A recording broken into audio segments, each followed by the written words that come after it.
Ești îngrijorat de dificultățile copilului tău?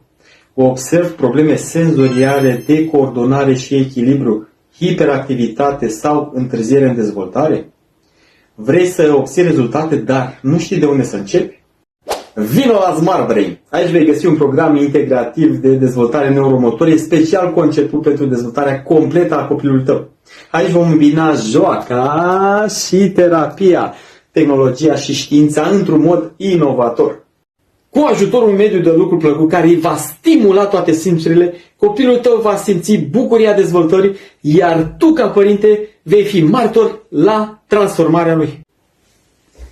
Fă un pas pentru binele copilului tău, începe prin completarea formularului de mai jos și hai să punem creierul copilului tău la treabă. Din ianuarie 2025 vom da startul și în Brașov. Abia aștept să vă cunosc.